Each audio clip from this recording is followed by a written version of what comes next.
Hey everybody, so I just wanted to jump on here and leave my review for Scream 6. Now, if I haven't already mentioned enough on this page, and if you know me, then you know, but Scream is one of those movies that really just has a very special place in my heart. Scream was actually the very first film in the horror franchise to really introduce me into what that world looked like. I was a little bit too young to be watching the first Scream in the first place, but I did. I saw it when I was 5, an age that probably not a child should be watching, but I did, and I loved it. I remember being so terrified. Drew Barrymore in that first 15 minutes was the first thing to really set that tone and making me terrified of ever being home alone, even at 5. Of course, I would never be alone at 5, but the fact that if anyone was ever by themselves, something like that could happen. So Wes Craven and Kevin Williamson, thank you. Hats off to you, because you really scarred me as a kid. Yet, I couldn't take my eyes off of it. And so when Scream 2 and Scream 3 came out, I was even more intrigued. I wanted to see how this world was going to continue. And then, of course, we didn't see another Scream movie for about 11 years. I honestly never thought that Scream was going to continue after the first 3. So the fact that we got a Scream 4, written by Kevin Williamson again and brought back by Wes Craven, I was very excited about, as most fans probably would have been. And of course, getting the 3 legacy characters who come back in that film, which were Neve Campbell, Courteney Cox, and David Arquette. I think Scream 4, even though it gets a lot of crap, even Scream 3 gets a lot of crap. I think both of those movies are exceptional in their own lanes. That being because they are very campy. They're very comedic. They don't take themselves too seriously. And what's great about them is that they're very meta. They're very self-referential. And then again, almost every Scream movie has been that way. But those two in particular, Scream 3 and Scream 4, really just have a fun time, making fun of themselves. Which, in horror, sometimes you need that. Because and a lot of the time, in movies, in horror movies specifically, where we're seeing characters do things, we're kind of rolling our eyes thinking, are you serious? So at least in the Scream franchise, they're very aware of that. And I've always appreciated that. Last year, we got Scream, which was the 5th Scream movie. They renamed it Scream as a tribute to Wes Craven because Matt and Tyler, the directors behind the previous Scream film, really wanted to pay that homage to Wes Craven because that's what kind of got them into horror in the first place. So I appreciated that. And I thought that was a really nice way to wrap up just how much love they have for this series and how they wanted to kind of now rebrand it in their own way. Really quick, something I also wanted to point out is that I love Scream so much that I even have some coasters dedicated to it. So I have Scream, the original film, and then the film within Scream that it's based on, which is Stab.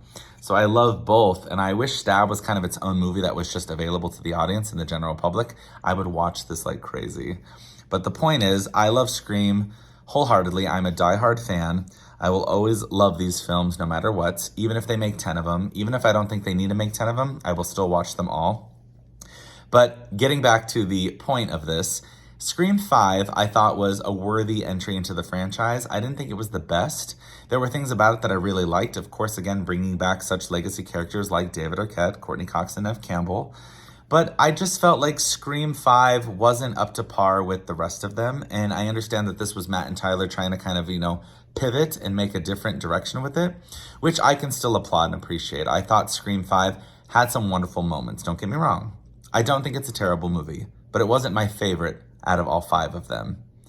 Now, having jumped into Scream 6, I was going into it with not the biggest expectation, but I was still intrigued and excited because I love Scream, as I've already mentioned. But the fact that this was kind of, raising the stakes, we were going to make this look even bigger and bolder. They're taking it to New York City. They're taking it out of Woodsboro. They're bringing these characters into a more wild Big Apple and just allowing them to get even crazier with its story here. This is probably the most ambitious Scream film, I will say. Since the very first movie, it is the goriest. It is the most intense. I sat in the film kind of like this the whole time, biting my nails kind of absent-mindedly, but it was so scary that I was literally my heart was pounding, my palms were sweating. I didn't know what to do. I love that they brought back a couple legacy characters, including Courteney Cox. And from Scream 4, my favorite, which I think is the reason they brought her back, because she is a fan favorite to many, which is Hayden Panettiere's Kirby Reed. Now, if you remember in Scream 4, we don't actually see that Kirby's character dies. We see her get stabbed and bleed out on a pavement, but we don't see her die. We never see her take that last breath. They kind of just cut to a different scene, and we're left to assume that her character was killed. But what I love about that we're able to kind of take that moment and kind of, add some leeway there and say, you know what? She's not dead. she's still alive. So the fact that we got both of those characters in this one was a really good time. I understand that with Neve Campbell, a lot of fans were like devastated that Sidney Prescott was not coming back under, different reasons for her own thing, like a pay dispute or whatever it was. That's Neve Campbell's personal business. But I will say, just in terms of this film, I'm kind of glad that Sidney Prescott, the character, was not brought back. And here's why. You can only bring back so many legacy characters until you eventually just kill them all off. Also, at this day and age, it's like, what else can Sidney Prescott do other than just play the hero and save the day? She has her own family. She's moved on with her life. It's good to just kind of let her be. And I really appreciated that. I appreciated that they just let her be. So even though she didn't come back, I kind of like that she didn't for that reason. I love Neve Campbell. That's not saying that I don't like Sidney Prescott. But in this, in this present day, it's good that they just let her be. Don't bring her back just to get stabbed once again and potentially kill her off. Let's just not do that. However, they do bring back Courteney Cox, which is like the one remaining legacy character from the original franchise, who I think, while she's not in this movie as much, I still think plays a very important role. It's very imperative that she's there for certain reasons. And I like that just the amount of screen time that she has, it works really well. So Gale Weathers is one of those characters that I think is going to always be iconic. Courteney Cox is the only person that can play it. No one else can pull that off, just saying. I think she's very effective in the minimal time that she has in this film. So love seeing her. Hayden Panettiere did a wonderful job coming back as Kirby Reed. I loved seeing like what they did with her character and kind of the transition and where she's at in her life, playing a detective. I really like that they kind of made that the arc for her. So it was really good to see like what she did with it and how she was able to contribute that to this film. Everyone else in this movie, Jenna Ortega, Melissa Barrera, everyone that comes back in it, does an exceptional job. It's fun. It is the most fun at the movies I've had so far this year.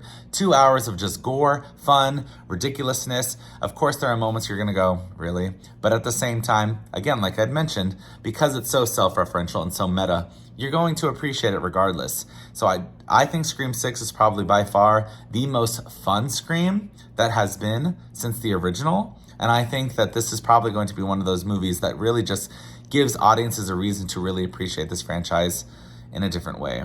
Scream 6, so fun, gory, bloody. I love it. As you can see, I've been talking about it for a good minute here, but that's how much I really appreciated it. So Matt and Tyler, while I wasn't the biggest fan of the previous Scream film, what you did with Scream 6, incredible. I cannot wait to see what happens next. If there's a Scream 7, so be it. If they don't, great. But the point is, I really loved what Scream 6 did and what it offered. I can't wait to watch it again. If you've seen it, please drop your comments down below. I'd love to know what you thought of the film because I really appreciated it. I had a lot of fun. If you did as well, let me know what you thought. If you didn't like it, that's fine too. Let's just have a conversation about it. I'm sorry, I just love Scream so much. Again, as you can see, Scream is just a big part of my life.